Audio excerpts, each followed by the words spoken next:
You know what, old man? Why don't you let the younger guys handle this one? No offense, but this isn't exactly a Sunday afternoon at the curling rink.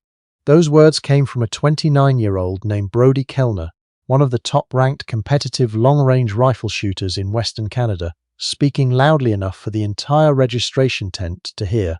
He was addressing a 76-year-old man in a worn canvas jacket, standing quietly at the back of the line at the Prairie Precision Invitational, held on a sprawling stretch of flat farmland outside of Swift Current, Saskatchewan. On a cold September weekend when the wind came off the plains in long, invisible waves that could push a bullet 6 inches off course without a moment's warning. The old man's name was Augustin Delorme. Most people who knew him called him Gus, though he'd never particularly encouraged the nickname. He had driven 7 hours from a small acreage outside of Steinbach, Manitoba, in a 1997 GMC Sierra, with a cracked side mirror held in place with electrical tape and a heater that worked only when it felt like it.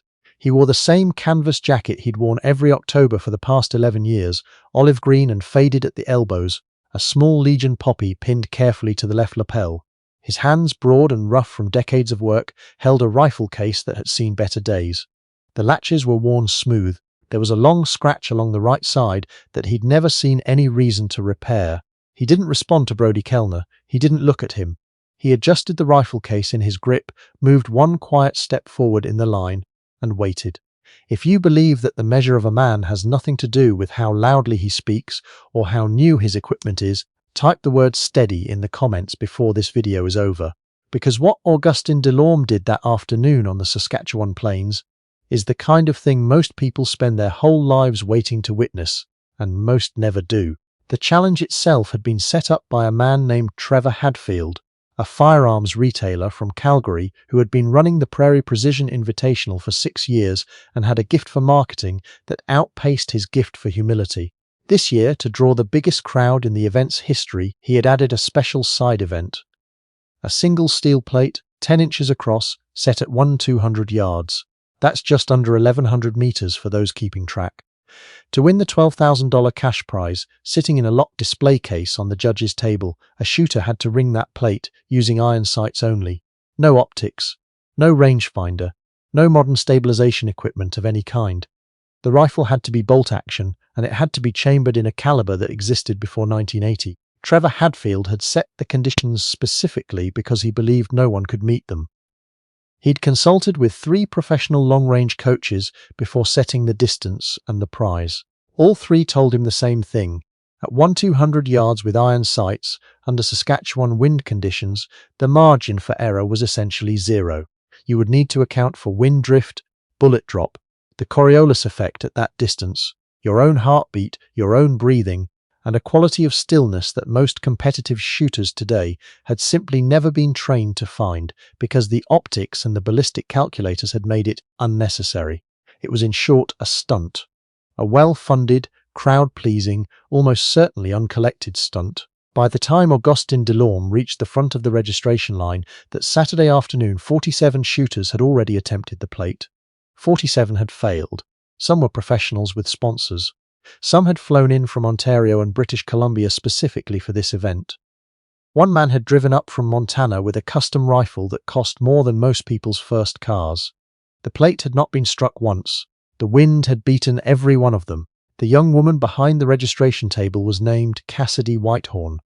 She was 24 years old and had been volunteering at the event for the past 3 years. She looked up from her clipboard when Augustin set his case on the table, and she did not quite manage to hide the uncertainty on her face.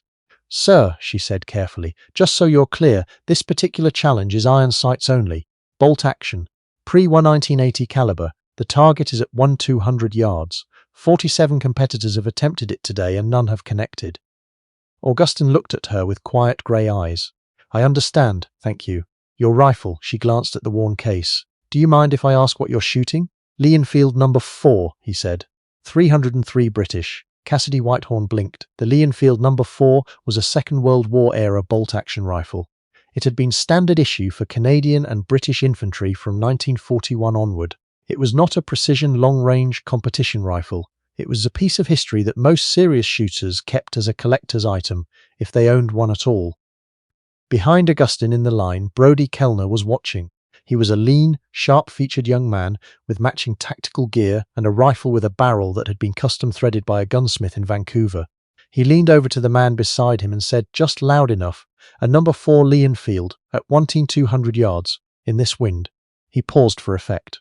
"I genuinely feel bad for the old fella," his companion laughed. Augustin did not react. He filled out the entry form in a small, precise hand, paid the entry fee, and picked up his rifle case. A crowd had begun to gather by the time he reached the shooting bench. Word travels quickly at events like this, and the word this time was that a very old man with a very old rifle was about to attempt something that 47 younger, better-equipped competitors had already failed to accomplish. People came the way they always do when they suspect they're about to watch something go badly, with a kind of guilty fascination, the polite Canadian version of not being able to look away. What they saw when they arrived at the bench was a man who was not performing for them in any way. Augustin Delorme set the rifle case on the ground beside Les' shooting bench and opened it with the calm of a person who has done this particular thing 10,000 times. Inside, the Lee-Enfield lay in a fitted case lined with what appeared to be cut-up moving blanket, the kind you rent from U-Haul. The rifle itself was immaculate. The wood stock was old and dark with age, but clean and carefully maintained. The metal showed the honest wear of a rifle that had been seriously used over a very long period of time, but it had been kept with the kind of care that you only give to something that matters. He lifted it out with both hands, checked the chamber with the practiced ease of a reflex, and set it on the bench. Then he sat down, placed both hands in his lap, and closed his eyes. He stayed that way for what felt to the watching crowd like a very long time. In reality, it was just over a minute, but a minute of complete stillness in front of a crowd of strangers is a different kind of minute than most people ever experience. A few people shifted their weight. One child whispered something to her father.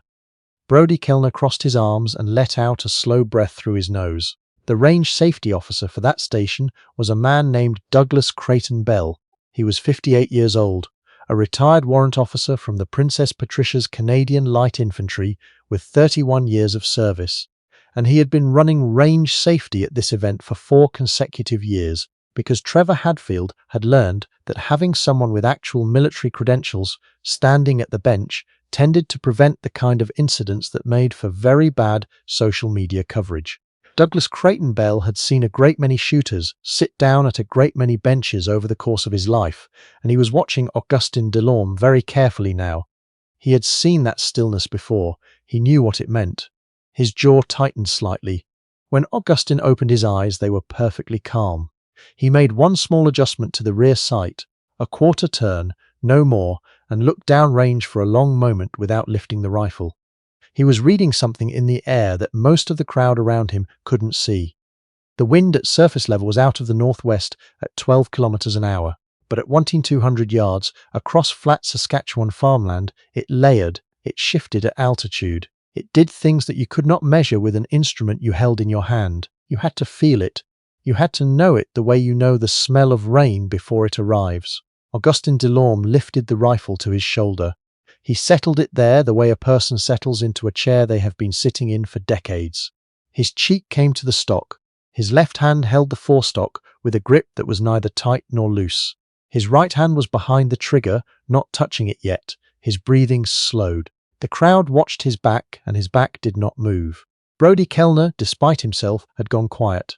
Augustin exhaled very slowly. At the bottom of that breath, in the absolute stillness between one heartbeat and the next, he'd squeezed the trigger. The crack of the .303 was sharp and flat in the cold Saskatchewan air. For 2 full seconds, nothing happened. Then, rolling back across 1,100 meters of open prairie, came a sound that everyone standing at that range recognized instantly and never in their whole lives forgot. The high, clean ring of steel being struck. The spotter at the far end confirmed it on radio within moments, his voice doing something unusual for a man who had been calling misses all afternoon. It broke slightly on the last word. Hit, center of plate. Confirmed hit. Trevor Hadfield, who had been standing 20 feet away with his phone out ready to record what he fully expected to be a charming near-miss, lowered the phone slowly. Cassidy Whitehorn put both hands over her mouth. Brody Kellner stood absolutely still on the grass behind the shooting bench, with the expression of a man who has just had the floor drop out from beneath him without making a sound. The crowd erupted. Not gradually, not politely. It went from silence to sound in a single instant, the way a transformer blows, no warning, just light and noise everywhere at once. Augustin Delorme did not stand up. He did not turn around. He lowered the rifle carefully to the bench, worked the bolt to clear the chamber out of habit and training, and sat for a moment with his hands resting on the wood stock. Then he picked up the rifle, set it back in its case of cut-moving blanket, and began to close the latches. Douglas Creighton Bell walked to the bench in a way that was deliberate and quiet, moving against the current of the celebrating crowd.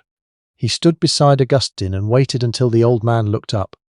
"Sir," he said, and his voice was not the voice of a range safety officer managing an event. It was the voice of one soldier speaking to another. "Where did you serve?" Augustin regarded him with those grey eyes for a moment. "Korea," he said. "A long time ago." Douglas Creighton Bell straightened almost imperceptibly. "Regiment?"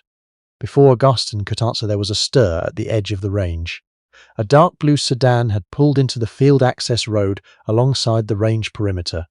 It parked carefully in the grass, and a woman stepped out who moved with the straight-backed bearing of someone who did not make unplanned appearances. She was in her mid-60s, silver-haired, wearing a blazer with a small pin on the lapel that several people in the crowd recognized even from a distance. Her name was Brigadier-General Louise Vanier-Côté, retired as of 4 years ago from the Canadian Army, where she had served for 38 years in roles that did not make the newspapers but mattered enormously to the people who knew about them. She was currently the Honorary Colonel of the Royal Canadian Regiment and served on the board of the True Patriot Love Foundation. She had driven 3.5 hours from Regina that morning, and she had not told anyone she was coming. She walked directly to the shooting bench with the quiet authority of a person who has never needed to announce herself in any room.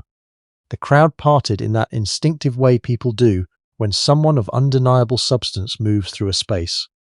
Trevor Hadfield recognized her and moved toward her with his hand extended. She looked past him entirely without rudeness and stopped in front of Augustin Delorme. She stood there for a moment, looking at him. Then she came to attention and saluted. The crowd fell silent so quickly it was almost startling. "Sergeant Delorme," she said. Her voice was steady but not without effort. "I have been looking for a way to say this for 22 years, and I was starting to wonder if I would ever get the chance." Augustin returned the salute with the exactness of someone for whom the gesture had never become ceremonial. His hand was completely steady. Brigadier-General Vanier-Côté turned to face the crowd. She spoke clearly, the way a person speaks when they have decided that something needs to be said properly, in public and without abbreviation. "In October of 1952, she began, during the Battle of Hill 355 in Korea, what Canadian veterans know as Little Gibraltar, a machine gun position had pinned down an entire section of the Royal Canadian Regiment in a shallow trench on an exposed slope. 2 men were already wounded. Evacuation was impossible. The section was taking fire from a distance that most of the people standing here today would tell you made an aimed response with the equipment available effectively impossible." She paused. Sergeant Augustin Delorme was on the opposite ridge. He was carrying a Lee-Enfield No. 4 rifle. His section sniper had been wounded the previous night. There was no scope. There was significant wind. The light was failing. By every reasonable military assessment of the situation, what he did next should not have been achievable. She let the silence hold for a moment. He suppressed that position. Single shot, enemy gunner. The section was able to pull their wounded back to the reverse slope. 3 men who would otherwise have died on that hillside came home. One of them was my father. Trevor Hadfield had forgotten he was holding a clipboard. It was now resting against his leg, hanging from one hand unnoticed. Brody Kellner had found a spot at the back of the crowd. His arms, which had been crossed almost the entire afternoon, were no longer crossed. He was looking at the ground in front of him with the expression of someone working through a difficult realization in real time. Sergeant Delorme was awarded the military medal for his actions that day, Brigadier-General Vanier-Côté continued. He was 23 years old. He returned to Canada afterward, and as far as I was able to determine when I began looking for him 4 years ago, he has spent the past 7 decades repairing farm equipment outside of Steinbach, Manitoba, without ever once, to my knowledge, telling anyone what happened on that ridge. She turned back to Augustin. I grew up hearing my father describe what he owed to a man he never got to properly thank. I never expected to find him standing at a shooting bench in swift current. Something moved briefly across her face that she did not try to hide. But here we both are. There are moments in public life that no one plans and no one can choreograph, and they are recognizable precisely because of that. This was one of them. The crowd at the Prairie Precision Invitational was made up largely of competitive shooters, firearms enthusiasts, weekend hobbyists, and Saskatchewan farm families who had come out for the afternoon. They were not, as a group, given to conspicuous displays of emotion, but in the minutes following Brigadier-General Vanier-Côté's words, several people were quietly crying, and no one seemed to notice or mind. An older man, in a hunting vest near the back of the crowd, removed his cap and held it against his chest without being asked. Others followed, one by one, without a word spoken about it. The $12,000 check was presented to Augustin Delorme under open Saskatchewan sky 20 minutes later. He accepted it with a handshake and a nod. He did not make a speech. He did not pose for photographs, though several people took them anyway. He thanked Douglas Creighton Bell by name because he had noticed his PCLI veteran's pin during the course of the afternoon. He shook Cassidy Whitehorn's hand and thanked her for her help at the registration table, which flustered her more than she expected. He and Brigadier-General Vanier-Côté spoke privately for a long time near the far fence line as the afternoon sun dropped low over the flat prairie horizon, long golden light coming in sideways across the dry September grass. No one approached them. No one suggested they should hurry up. When they finally walked back to the vehicles, the crowd had thinned, but not entirely left. The people who remained lined the grass on either side of the path, quietly. There was a little bit of applause, but mostly just people standing there, watching. The way you watch something that you know you're only going to see once. Brody Kellner was not among them. He had left the range about 40 minutes earlier. He had gone home, opened his laptop, and begun writing a post about what he had witnessed. Not a humble brag or a clout piece, but a careful, specific, honest account of what he'd said at the registration line and what he'd watched happen afterward. He published it at 11 o'clock that night. It was shared 11,000 times in the first 48 hours, mostly by people who added nothing in the caption except the words "read this." Trevor Hadfield, for his part, sat alone on a folding chair near the judge's table for a long time after the field had emptied. He sat looking out at the steel plate, 1.5 kilometers away, just barely visible in the late light, and he thought about what he had built this event to be and what it had turned out to be instead. He was a man who made his living understanding what people wanted. He realized, sitting there in the September cold, that he had accidentally given them something they needed. The following year, the Prairie Precision Invitational added a permanent iron sights division. It was named the Delorme Challenge, and the plaque at the shooting bench read, "In honor of those who were never asked if it was possible. They simply did it." Augustin Delorme used the prize money to repair the roof of the Steinbach Legion Hall, which had been leaking since the spring, and to establish a bursary at the local high school for students pursuing trades, because, as he told the Legion treasurer, when he handed over the donation, skilled work with your hands was something the country was going to need more of, not less. He still repairs farm equipment outside of Steinbach. He still drives the GMC Sierra with the taped side mirror, though his daughter has begun leaving printouts of newer truck listings on the kitchen counter where he will have to move them to set down his coffee. He still wears the canvas jacket with the Legion poppy on the lapel. He still carries in the breast pocket of that jacket a photograph from October 1952 that he has never shown to anyone. 4 young men on a Korean hillside, squinting into the same low light, arms around each other's shoulders, alive. The photograph is worn soft at the edges from being folded and unfolded 1,000 times over 70 years. He has never needed anyone to know about it. He has always known, and that, it turns out, was always enough.